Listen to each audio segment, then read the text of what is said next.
6 గ్యారెంటీలకు రేవంత్ రెడ్డి గారు బట్టి విక్రమార్క గారు కలిసి ఈ బడ్జెట్ తో విజయవంతంగా గోరి కట్టారు. గత బడ్జెట్ ప్రసంగం కన్నా ఈ బడ్జెట్ ప్రసంగంలో 20 పేజీలు పెంచారు, 20,000 కోట్ల బడ్జెట్ పెంచారు తప్ప 6 గ్యారెంటీల ప్రస్తావన గాని దానికి అవసరమైన నిధులు కేటాయింపు చేయలేకపోయారు. కాగితాల మీద అంకెల మీద తప్ప ప్రజల కష్టాలు తీర్చడంలో గాని 6 గ్యారెంటీల అమలు విషయంలో ఈ ప్రభుత్వానికి చిత్తశుద్ధి లేదని మరొకసారి స్పష్టంగా అర్థమైపోయింది. ముఖ్యంగా బీసీ, ఎస్సీ, ఎస్టీ, మైనారిటీ డిక్లరేషన్లు కేవలం ఓట్ల కోసమే తప్ప ఆ వర్గాల బాగు కోసం కాదని ఈ బడ్జెట్ నిరూపించింది. గత బడ్జెట్ లో పథకాలు పెట్టి నిధులు ఖర్చు చేయని పథకాలకు తిరిగి మళ్లీ ఇది ఈ బడ్జెట్ లో కూడా అవే పథకాలు, అదే నామస్మరణ, అదే కేటాయింపు. ఎట్లా నమ్మాలి? పోయిన బడ్జెట్ లో రాజీవ్ యువ వికాసానికి 6,000 కోట్లు పెట్టామన్నారు, 6 పైసలు కూడా ఖర్చు పెట్టలేదు. మళ్లీ ఈ బడ్జెట్ ప్రసంగంలో మళ్లీ అదే రాజీవ్ యువ వికాసం పథకం గురించి ఏదో గొప్పగా చెప్పారు. పోయిన బడ్జెట్ లో చెప్పారు, బల్లెలు కొట్టారు, 6 పైసలు ఖర్చు పెట్టలే. తిరిగి మళ్లీ అదే పాట పాడింది ఈ బడ్జెట్ లో. అట్లా ఇందిరమ్మ ఆత్మీయ భరోసా 24-25 బడ్జెట్ లో పెట్టిండ్రు, 25-26 బడ్జెట్ లో పెట్టిండ్రు, ₹1 ఇవ్వలేదు, 1 పైసా కూలీలకు అందలేదు.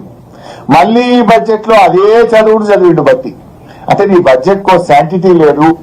బడ్జెట్ అనేది కేవలం అంకెలు, మాటల గారడిగా మార్చింది తప్ప మీ కేటాయింపుల ఖర్చు విషయంలో, ప్రజలకు పథకాలు అందించడంలో చిత్తశుద్ధి లేదు అని అర్థమైతా ఉంది. అది ఆత్మీయ భరోసా అయినా, రాజీవ్ యువ వికాసం అయినా. ఆ రాజీవ్ గాంధీ పేరు పెట్టి ఆయన ఆత్మ క్షోభించే విధంగా చేసిండ్రు, ₹1 ఖర్చు పెట్టలేదు రాజీవ్ యువ వికాసం. ఇందిరమ్మ పేరు పెట్టి ఇందిరమ్మ ఆత్మ క్షోభించే విధంగా ఇందిరమ్మ ఆత్మీయ భరోసా కూడా పైసా అందించలేదు. అంటే కనీసం మీ నాయకులను చెప్పుకునే మీ ఇందిరమ్మ పేరు మీద పెట్టిన పథకం, మీ రాజీవ్ యువ వికాసం అని రాజీవ్ గాంధీ గారి మీద పెట్టిన పథకానికే ₹1 ఇయ్యలేదు, ₹1 ఖర్చు పెట్టలేదంటే మీదంతా కూడా బట్టి బడ్జెట్, బడా జూటా బడ్జెట్, బట్టి బడ్జెట్, బోగస్ బడ్జెట్ అనేటువంటిది చాలా స్పష్టంగా అర్థమైతా ఉంది. అసెంబ్లీ ఎన్నికల టైంలోనేమో అభయహస్తం, ఇవాళ 3వ బడ్జెట్ చూసిన తర్వాత అది అభయహస్తం కాదు, రిక్తహస్తం అని అర్థమైపోయింది.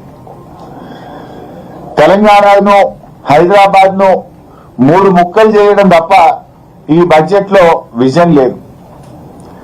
బడ్జెట్ లో చూస్తే ఆ క్యూర్ ఆ 3 ముక్కలాట తప్ప బడ్జెట్ లో ఎక్కడ కూడా విజన్ కనబడలేదు. మాకు ఓటు వేసిన ప్రజలకు వెన్నుపోట్లు వచ్చారు. ఇవాళ బడ్జెట్ చూస్తే మహిళలకు 2,500 ఇస్తామన్నారు, మొండి చెయ్యి. వృద్ధులకు 4,000 పెన్షన్ ఇస్తామన్నారు, మొండి చెయ్యి. ఉద్యోగస్తుల పాత బకాయిలు ఇచ్చే విషయంలో, పీఆర్సీ, డిఏ విషయంలో ఉద్యోగస్తులకు మొండి చెయ్యి. రిటైర్డ్ ఉద్యోగుల బకాయింపుల చెల్లింపు విషయంలో ఏదైనా చెప్తారేమో, ఊరట కలిగిస్తారేమో అంటే మొండి చెయ్యి. ఉపాధ్యాయులకు మొండి చెయ్యి. ఆర్టీసీ డేట్ ఏమైనా పెట్టి వాళ్ళని ప్రభుత్వ ఉద్యోగులు గుర్తిస్తారేమో అంటే ఆర్టీసీ కార్మికులకు మొండి చెయ్యి. సింగరేణి కార్మికులకు మొండి చెయ్యి. చేనేత కార్మికులకు మొండి చెయ్యి. గౌడన్నలకు మొండి చెయ్యి. యాదవ సోదరులకు 2వ దశ గొర్రెలు ఇస్తారేమో అంటే మొండి చెయ్యి. మా ముదిరాజులను బీసీఏలో చేరుస్తారేమో, వాళ్ళకి ఏమైనా సంక్షేమ పథకాలు పెడతారేమో అంటే మొండి చెయ్యి. మొత్తంగా బీసీ సమాజానికి మొండి చెయ్యి. బీసీ సప్లైన్ పెట్టడం, ఏటా 20,000 కోట్లు పెట్టమన్నారు. ఇవాళ 3వ బడ్జెట్ అయిపోయిన తర్వాత కూడా బీసీలకు సప్లైన్ పెట్టింది లేదు, బీసీలకు మొండి చెయ్యి చూపించారు. ఎస్సీ ఎస్టీలకు మొండి చెయ్యి. అగ్రవర్ణ పేదలకు, బ్రాహ్మణులకు, వైశ్యులకు మొండి చెయ్యి. మైనార్టీలకు మొండి చెయ్యి. ఇవాళ ఆశా, అంగన్వాడీ వర్కర్లకు, చిరు ఉద్యోగులకు మొండి చెయ్యి. మైనార్టీలకు మొండి చెయ్యి. మైనార్టీలకు సప్లైన్ అమలు చేస్తాం అని చెప్పారు, కానీ ఇలా మైనార్టీలకు కూడా ఈ బడ్జెట్ లో మొండి చేయి చూపించారు. ఈ బడ్జెట్ లో సకల జనులకు దక్కింది గుండు సున్నా తప్ప ఏమీ లేదంతా అంకెల గారిడి, మాటల గారిడి తప్ప వీళ్ళ బడ్జెట్ లో పేదల పట్ల నిజాయితీ లేదు, చిత్తశుద్ధి లేదు అనేటువంటిది అర్థమవుతా ఉంది. అప్పు మాత్రం దండిగా చేసిండ్రు. 3 ఏళ్లు నిండక ముందే 3.5 లక్షల కోట్ల అప్పు చేశామని చెప్పి వాళ్ళ లెక్కలు చెప్తా ఉన్నాయి.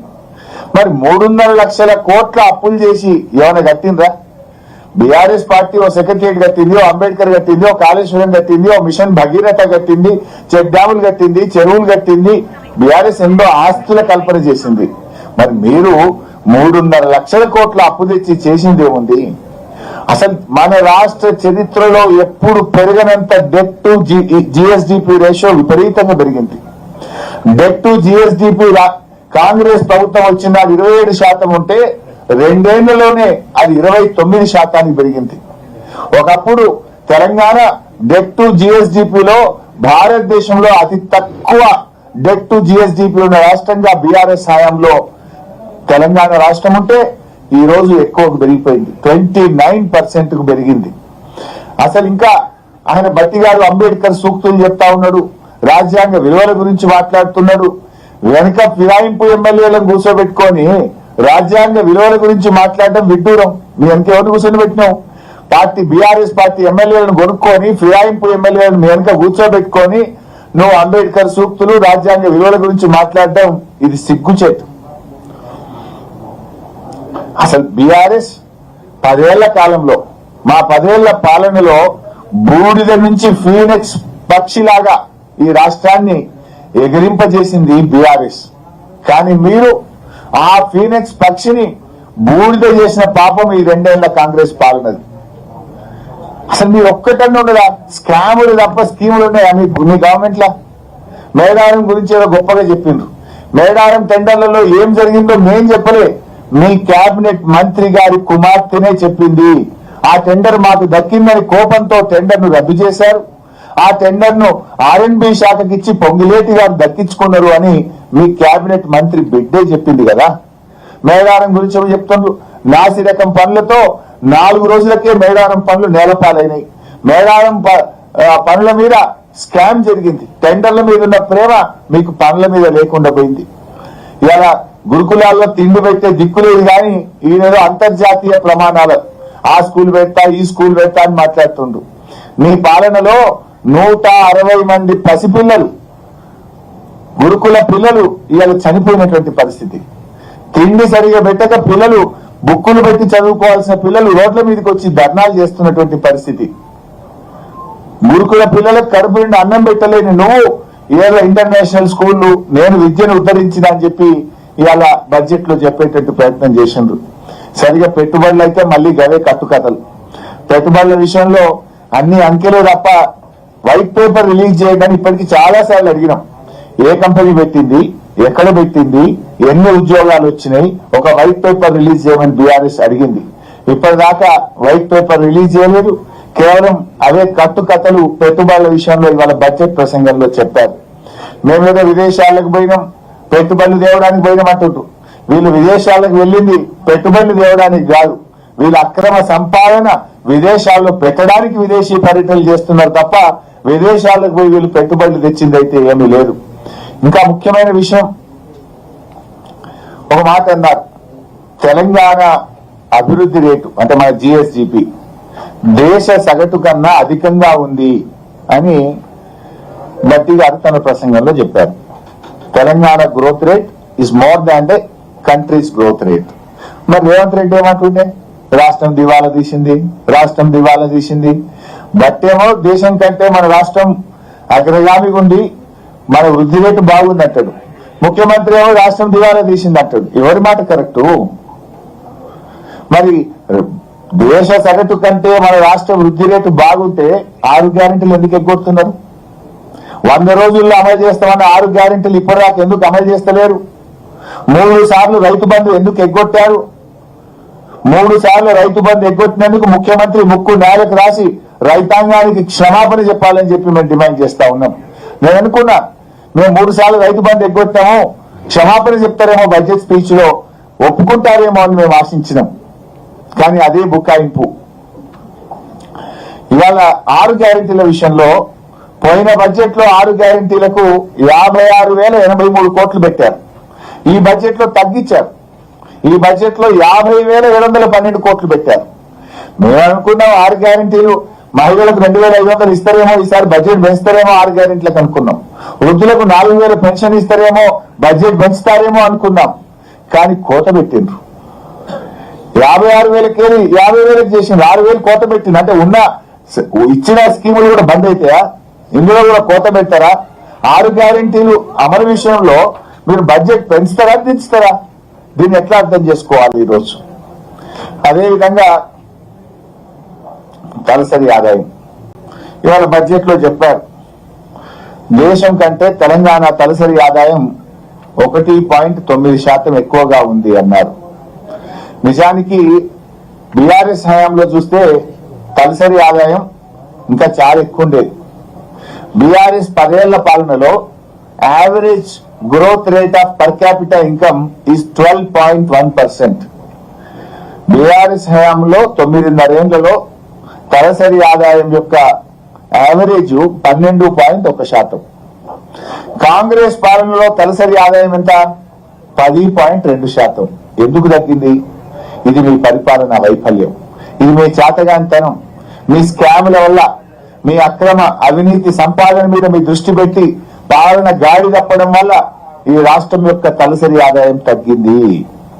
బీఆర్ఎస్ హయాంలో 12.1% తలసరి ఆదాయం ఏటా పెరుగుతూ పోతే మీ పాలనలో అది 10.2% తగ్గడం మీ పరిపాలన వైఫల్యానికి ఇది ఒక నిదర్శనం. And number 2, GSDP. బీఆర్ఎస్ పాలనలో జిఎస్డిపి వృద్ధి రేటు 12.5%, 12.5%. ఇవాళ బట్టి గారి ప్రసంగంలో జిఎస్డిపి వృద్ధి రేటు ఎంత చెప్పినారు? 25-26 సంవత్సరానికి 10.7% అని చెప్పారు. మా పాలనలో 12.5% జిఎస్డిపి రాష్ట్రం యొక్క ఆదాయం పెరిగితే మీ పాలన 10.7%కు తగ్గిందంటే ఈ రేవంత్ రెడ్డి గారి ప్రభుత్వం అట్టర్ ఫెయిల్ అయిపోయింది. పాలనలో మీరు ఫెయిల్ అయ్యారు. మీ తుగ్లక్ పనుల వల్ల, మీ హైడ్రా, మీ కూల్చివేతలు, మీ కరప్షన్, మీ పరిపాలన వైఫల్యం వల్ల రాష్ట్రం యొక్క వృద్ధి రేటు 12.5 నుంచి 10.7% తగ్గింది. తలసరి ఆదాయం తగ్గింది, జిఎస్డిపి తగ్గింది. Is it not the failure? ఇంకా సిగ్గు లేకుండా బల్లలు కొడుతున్నారు. పోయినసారి ఇట్లే బల్లలు కొట్టిరు. ఇందిరమ్మ ఆత్మీయ భరోసా ఇస్తాం అనగానే కొట్టుడే కొట్టుడు. బట్టి గారి మాటల్లో ఒత్తి పలుకుడే ఉంది తప్ప చేతలు మాత్రం మూగబోతున్నాయి. మాటలు ఒత్తి పలుకుతుండు, చేతలు మాత్రం మూగబోతున్నది. పోయినసారి కూడా ఇట్లే ఒకటే కొట్టుడు. ఏది రాజు యువ వికాసం ఇస్తూనే ఉన్న 6,000 కోట్లు అంటే కొట్టుడే కొట్టుడు. ₹1 ఇచ్చిందో ఒకరికి ఇచ్చిందో లేదు. చూస్తే ఉన్నది అంతా డొల్ల. జిఎస్డిపిలో డౌన్, పర్ క్యాపిటల్ ఇన్కమ్ లో డౌన్. ఇవాళ ప్రజలు బీఆర్ఎస్ పాలన, కేసీఆర్ పాలన ఎట్లా ఉందనడానికి ఇంతకంటే సాక్ష్యం ఏం కావాలి? Our growth rate was much higher. ఏమంటే ప్యూర్ రేర్. ఈ తెలంగాణలో 3 ముక్కలాగా ఆడుతున్నారు. ప్యూర్ అని ఓ 3 ముక్కలాగా ఆడుతున్నారు. ఇది ముమ్మాటికి ప్యూర్ మోడలో, రేర్ మోడలో, ప్యూర్ మోడలో కాదు. ఇది చోర్ మోడల్. భూములు కొల్లగొట్టే గోల్మాల్ మోడల్. చోర్ మోడల్, గోల్మాల్ మోడల్. అసలు 6 గ్యారెంటీల గురించి ఒక ముక్క లేదు. ఆ 3 ముక్కల ఆట గురించే చెప్పారు ప్రజలు. రాష్ట్ర ప్రజలు మేమందరము 6 గ్యారెంటీల గురించి చెప్తామో ఎదురు చూసినాం. కానీ 3 ముక్కల ఆట గురించే ముచ్చటంతా. నిన్న సీఎం మాట్లాడినా, ఇవాళ డిప్యూటీ సీఎం మాట్లాడినా 3 ముక్కల ఆట మీదనే ప్రేమ, భూముల మీదనే ప్రేమ తప్ప ప్రజల మీద లేదు, 6 గ్యారెంటీల మీద లేదు. తెలంగాణను 3 ముక్కలు చేసిండ్రు, హైదరాబాద్ ను 3 ముక్కలు చేసిండ్రు. ఈ జిహెచ్ఎంసీ అని ఒకటి, మేడ్చల్ అని ఒకటి, సైబరాబాద్ అని ఒకటి, దీన్నో 3 ముక్కలు చేసిండ్రు, దాన్నో 3 ముక్కలు చేసిండ్రు. కూల్చడం మీద ఉన్న ప్రేమ, 3 ముక్కలు చేయడం మీద ఉన్న ప్రేమ వీళ్ళకి నిర్మాణాల మీద లేదు, ప్రజల మీద లేదు. ఒక రకంగా వీళ్ళ చేతగాంతనాన్ని ఒప్పుకున్నారు వాళ్ళు. ఇవాళ ఫెయిల్ అనేటువంటిది ఇలా వాళ్ళ బడ్జెట్ తోనే స్పష్టంగా తెలిపోయింది. పర్ క్యాపిటాలో, జిఎస్డిపిలో, పథకాల అమలులో, 6 గ్యారెంటీల కేటాయింపులతో ఇవాళ వాళ్ళ ఫెయిల్యూర్ ను వాళ్ళే ఒప్పుకున్నారు. పారిశ్రామికవేత్తల తలకు తుపాకులు పెట్టి అక్రమ వసూళ్లకు పాల్పడితే పారిశ్రామికవేత్తలు తెలంగాణ వైపు వస్తారా? మీ పారిశ్రామిక policy is a failure model. మీ వసూళ్లను చూసి ఇక టీజీఐసి భూముల కేటాయింపుల్లో అక్రమాలు జరుగుతున్నాయి. పారిశ్రామికవేత్తలకు తుపాకులు పెట్టి చందాలు వసూలు చేస్తున్నారు. ఇవాళ కాంగ్రెస్ ను నమ్మిన పాపానికి ఇది ఇండస్ట్రియల్ హబ్ కాదు, కరప్షన్ హబ్ గా మారిపోయింది. ఇది పారిశ్రామిక హబ్ కాదు, కరప్షన్ హబ్ గా మారిపోయినటువంటి పరిస్థితి. మొన్న సీఎం పచ్చి అబద్ధాలు చెప్పిండు. 6 గ్యారెంటీలు అమలు చేసినామన్న నిన్న మొన్న అసెంబ్లీలో 6 గ్యారెంటీలు అమలు చేసేసిన అంటాడు. 6 గ్యారెంటీల్లో మొదటి హామీ మహిళలకు 2500 అమలు కాలే. 6 గ్యారెంటీల్లో చివరి హామీ వృద్ధులకు 4000 పెన్షన్ అమలు కాలే. మధ్యలో కూడా ఏది కాలే. ఎంత అసెంబ్లీ సాక్షిగా మొన్న రేవంత్ రెడ్డి పచ్చి అబద్ధాలు 6 గ్యారెంటీలు అమలు చేసామని మాట్లాడిండు. ఇవాళ డిప్యూటీ సీఎం ఫైనాన్స్ మినిస్టర్ నోటి మాట కూడా అన్ని అసత్యాలు, అబద్ధాలు. 30,000 ఎకరాల్లో ఫ్యూచర్ సిటీ ఏర్పాటు చేసినామంటాడు. ఉన్నాయా 30,000? బీఆర్ఎస్ సేకరించిన ఫార్మా సిటీ 13,000 ఎకరాలే తప్ప 30,000 ఎకరాలు ఉన్నదాగా ఏర్పాటు చేసినాం. ఇంకా అది ఎప్పుడు అంటే అసెంబ్లీ వేదికగా ఇంత పచ్చి అబద్ధాలు మాట్లాడేటువంటి ప్రభుత్వం బహుశా భారతదేశంలో ఎక్కడ లేదు. ఉమ్మడి రాష్ట్రంలో కూడా ఇంత పచ్చి అబద్ధాలు ఎవరు చెప్పలే. 2 లక్షల ఉద్యోగాలకు పాతరేసిండ్రు. జాబ్ క్యాలెండర్ గురించి ఏమైనా చెప్తారేమో అంటే సప్పులు లేదు. బీఆర్ఎస్ హయాంలో నింపిన 67,000 ఉద్యోగాల గురించి మళ్ళీ వాళ్ళే వేసుకున్నారు. మేము ఆ రోజు 1,67,000 ఉద్యోగాలు మేము ఇచ్చాం. ఈ 67,000లో కూడా 55,000 ఉద్యోగాలు బీఆర్ఎస్ హయాంలోనే నోటిఫికేషన్ ఇచ్చి పరీక్షలు పెట్టి ఫలితాలు ఇచ్చినాయి. ఆ ఒక అబద్ధాన్ని 100 సార్లు చెప్పి నిజం చెప్పేసే ప్రయత్నం చేస్తున్నారు. ప్రజావాణి గురించి ఏదో గొప్పలు చెప్పిండ్రు. మీ మేనిఫెస్టోలో ఏం చెప్పిండ్రు? ముఖ్యమంత్రి ప్రతిరోజు ప్రజల్ని కలుస్తాడు అన్నారు. ఒక్కనాడన్నా కలిసిండు రేవంత్ రెడ్డి? ఇంకా దాని గురించి ప్రజావాణిలో ఏదో మేము చేస్తున్నాం. అసలు ముఖ్యమంత్రి ప్రజలకు కాదు, మీ ఎమ్మెల్యేలకి అందుబాటులో ఉంటలేడు. ఇక ఫ్రీ బస్సు పథకం కూడా గొప్పలు చెప్తా ఉన్నారు. మరి నేను అంటున్నా, ఆర్టీసీలో మీరు ఏం చెప్పారు?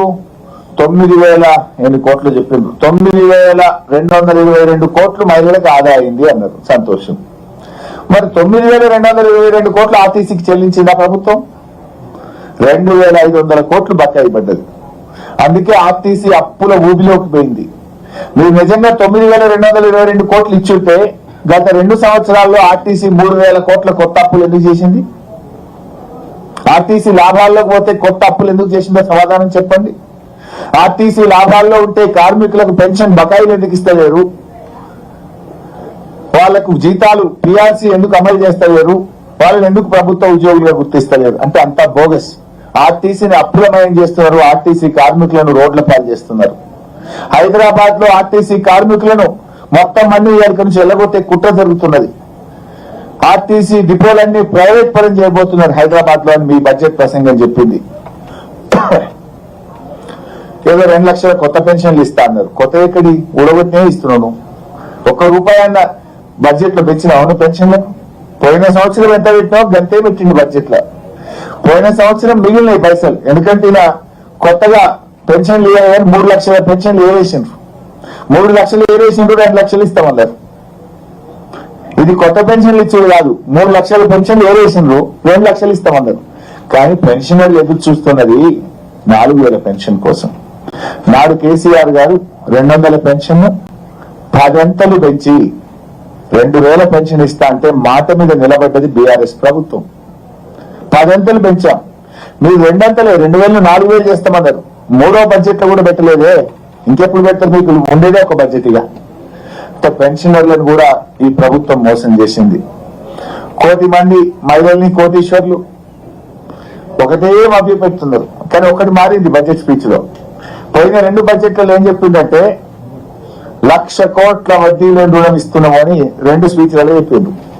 మేము మన గట్టిగా నిలదీస్తే దెబ్బకు వడ్డీ లేని రుణం తీసేసిండు. 1,00,000 కోట్లు ఇస్తున్నాం మహిళలకని వడ్డీ లేని రుణాన్ని మాత్రం బడ్జెట్ స్పీచ్ లో ఎగరగొట్టిండ్రు. అని తప్పు నాలుక గడుచుకున్నారు. అబద్ధం చెప్పినాము అని. మీరు 1,00,000 మంది మహిళల్ని కోటీశ్వర్లు ఎప్పుడు చేస్తారో మీ దయ, గాని ముందు ఆ మహిళలకు ఇస్తామన్న 2,500 ఇవ్వండి. ఆ మహాలక్ష్మికి ఎందుకు బడ్జెట్ లో నిధులు పెట్టలేదు? రాష్ట్రంలో ఉండే మొత్తం మంది మహిళలకు ఈ ప్రభుత్వం డోకా చేసింది. 100 రోజులు అని చెప్పారు. 3వ బడ్జెట్ లో కూడా నిధులు కేటాయించలేదు. ఇక మిగిలేదు ఒకటే బడ్జెట్. రైతు బంధు మళ్ళీ అదే పాట పాడిండ్రు 12,000 చెప్పిందేమో 15,000. నేనేమనుకున్నా అంటే కనీసం ఆ 12,000 గురించి చెప్పేటప్పుడైనా 3 పంటలకు రైతు బంధు ఎగ్గొట్టినామో క్షమించండి అని రాష్ట్ర రైతుల్ని అడుగుతారేమో నేను భావించిన. కానీ అదే అబద్ధం చెప్పిండ్రు. ఇప్పటి 3 పంటల్లో రైతు బంధు ఇయ్యలే. రుణమాఫీ గురించి ఈసారి మాట్లాడలే. అది డొల్లా అని తేలిపోయింది.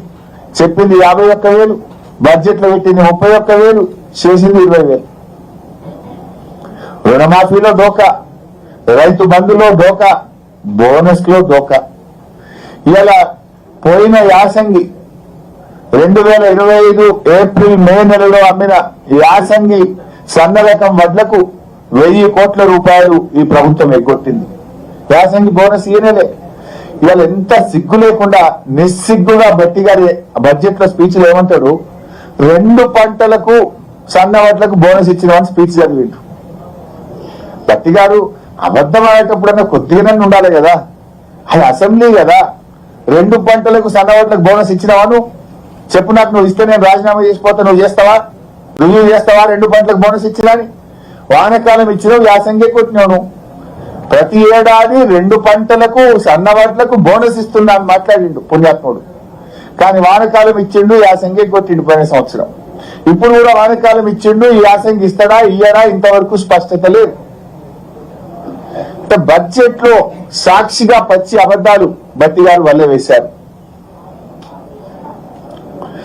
ఇంకొక అబద్ధం, గత ప్రభుత్వం రేషన్ కార్డులు ఇయ్యలేదట.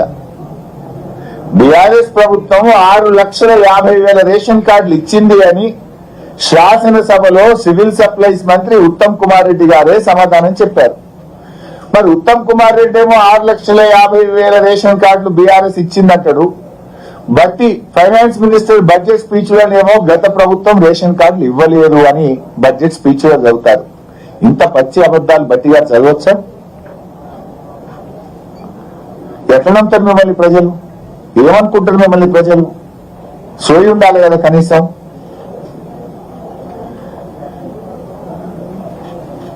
ఇవాళ కరెంట్ విషయంలో వీళ్ళట కరెంట్ తెచ్చిరట. గతంలో తెలంగాణ చీకట్ల మగ్గిందట, వీళ్ళు వెలుగులో తీసుకుపోయిందట. అదే చీకట్ల మగ్గింది కాంగ్రెస్ పాలనలో. మీ పాలనలో పారిశ్రామికవేత్తలు ఇందిరా పార్క్ దగ్గర ధర్నా చేసిండ్రు. మీ పాలనలో రైతులకు పొద్దున్నాక 4 గంటలు, పొద్దుకి 3 గంటల కరెంటు. మీ పాలనలో హైదరాబాద్ నగరంలో కోతలు. కానీ కేసీఆర్ గారు 24 గంటల కరెంట్ ఇచ్చిండ్రు. యాదాద్రి గురించి జరిగింది వాళ్ళ బట్టి గారు.